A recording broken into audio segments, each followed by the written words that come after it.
time check, 6:30 na ng umaga. Yan. Medyo makulimlim siya.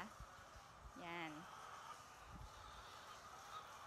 6:30 na ng umaga or mga 6, minsan nandito na kami sa farm para makita namin yung sitwasyon kung napakain ba ng tama yung mga alaga naming manok or baboy.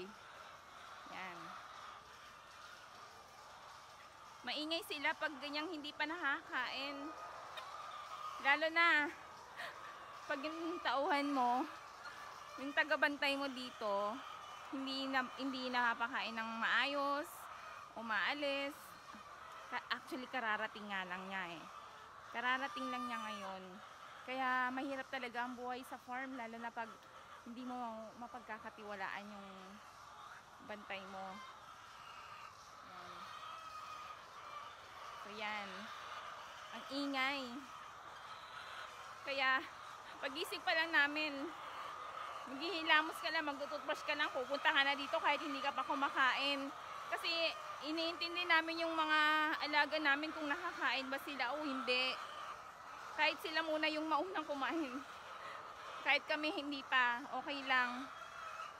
Basta mabantayan lang sila ng maayos. Okay na sa amin yun. So mahirap talaga ang buhay sa farm. Mahirap. Lalo na pag hindi mo matiwalaan yung mga tauhan mo, yan.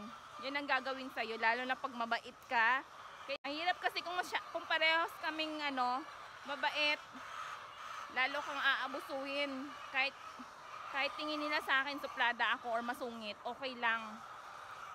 Ang importante, hindi ka nila aabusuhin.